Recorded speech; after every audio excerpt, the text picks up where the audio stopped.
पाकिस्तान जल रहा है, मेरा दिल जल रहा है, मैं खून के आंसू रो रहा हूँ। हर पाकिस्तानी जल रहा है, बहुत इस वक्त तकलीफ में है। जब से मैं आया हूँ मेरे तो मेले यहाँ पे लगे हुए हैं, तो I am very happy coming to India. हर पाकिस्तानी इस वक्त परेशान है कि हमारा मुल्क किस तरफ जा रहा है। चंद घंटे पहले ये एक खूबसूरत जिनाह हाउस था जो कि आज भूत बंगले के जो है मनाजिर पेश कर रहा है। आप देखें कि कितना गुस्सा था, कितना अंगार था उन लोगों के अंदर कि उन्होंने घर को कितनी बुरी तरह जला दिया। अफगानिस्तान से जिस तरह अमेरिका को भगाया इसी तरह तुम्हारा हाल भी होगा, लेकिन तुमको भागने की जगह अब नहीं मिलेगा। सारे एयरपोर्ट बंद आज से। तो जाहिर है कि एक दिन ये होना था।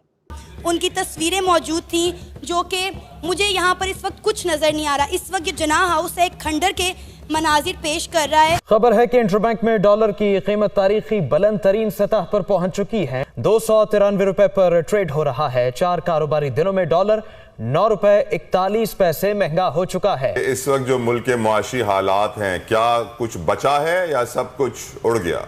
9 मई का दिन एक स्याह बाप की तरह हमेशा याद रखा जाएगा। बाद में मेरी तकरीर के इतने लोगों ने मेरे साथ पिक्चर्स उतरवाई, I felt like a film star.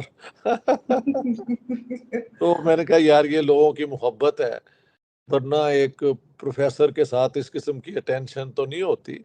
But people in India are full of love. Sir ये बताइएगा कि पाकिस्तान का इस वक्त क्या इंप्रेशन पड़ रहा होगा दुनिया भर में?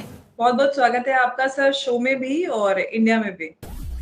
हेलो फ्रेंड्स, जय हिंद। हिंदुस्तान स्पेशल में आपका स्वागत है दोस्तों।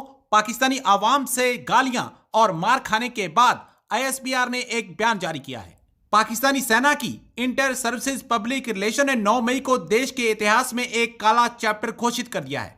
इमरान खान की गिरफ्तारी के बाद उनके समर्थकों ने लाहौर में कोर कमांडर के घर में भी तोड़फोड़ की और उसे आग के हवाले कर दिया। आटे को तरसी हुई पाकिस्तानी अवाम इस घर को लूट कर ले गई।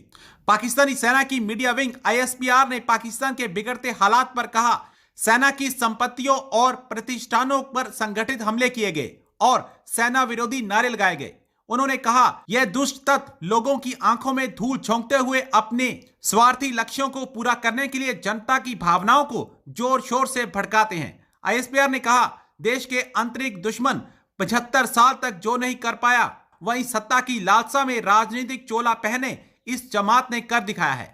हमारे साथ इश्ताक अहमद साहब मौजूद हैं और वो मौजूद हैं क्योंकि वो इंडिया में भी आए हुए, एक खास बात है।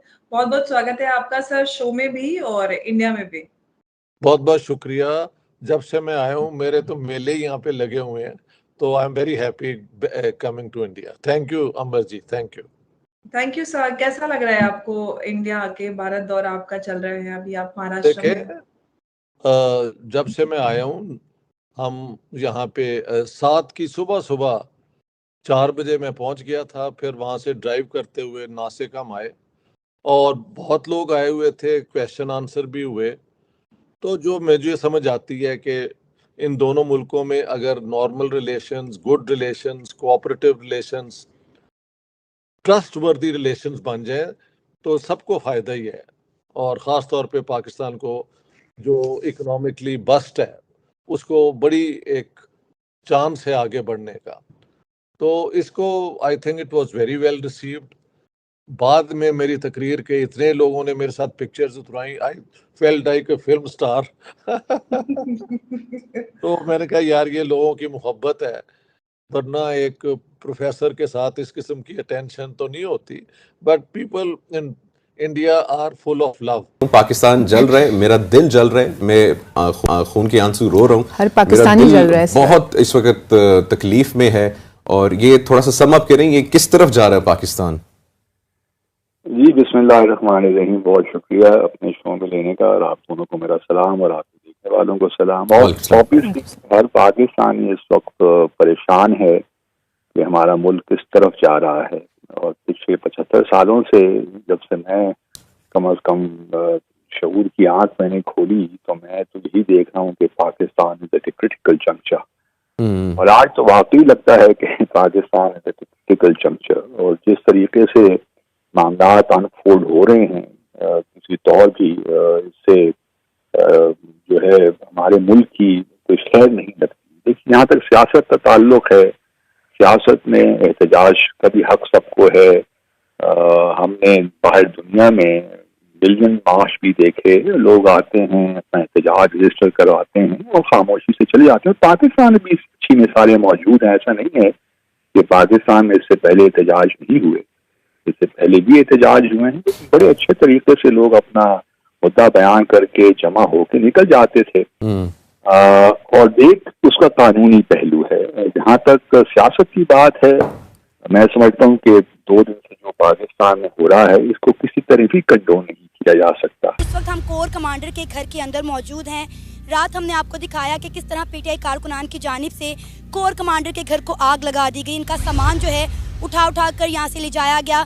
घर के फर्नीचर को, दरख्तों को, गाड़ियों को बुरी तरह से तबाह बर्बाद कर दिया गया। कल रात हमने कोर कमांडर के घर के अंदर आने की कोशिश की, लेकिन यहाँ पर इतना हजूम था पीटीआई वर्कर्स का कि हमने अंदर नहीं आने दिया। इस वक्त हम कोर कमांडर के घर के अंदर मौजूद हैं। यहाँ पर मशीनरी आ चुकी है जो यहाँ से मलबा रिमूव कर रही हैं। सकते हैं कि इस वक्त घर की मौजूदा सूरत हाल क्या है। बिल्डिंग पूरी तरह जलकर तबाह हो चुकी है।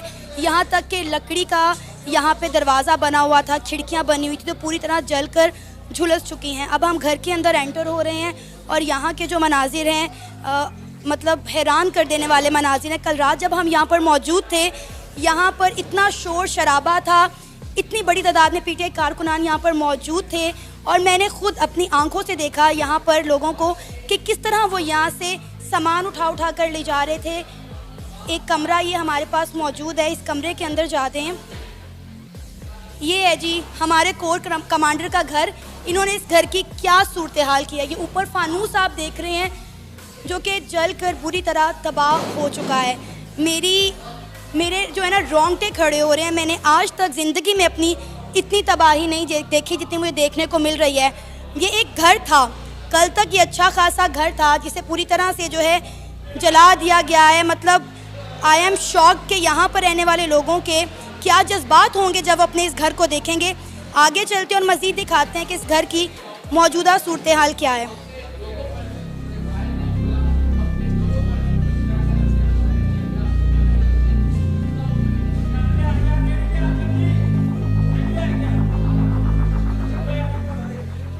सबसे इंटरेस्टिंग बात यह है कि इस घर का नाम जिन्ना हाउस है। कायद-ए-आज़म मोहम्मद अली जिन्ना की ये रिहाइशगाह थी एक वक्त में, जो बाद में उन्होंने आर्मी को डोनेट कर दी।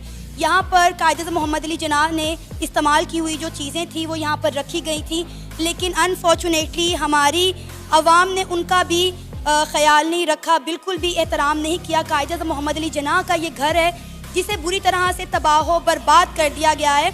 यहाँ पर कायद-ए-आज़म मोहम्मद अली जिन्ना का पियानो मौजूद था, उनकी तस्वीरें मौजूद थी, जो कि मुझे यहाँ पर इस वक्त कुछ नज़र नहीं आ रहा।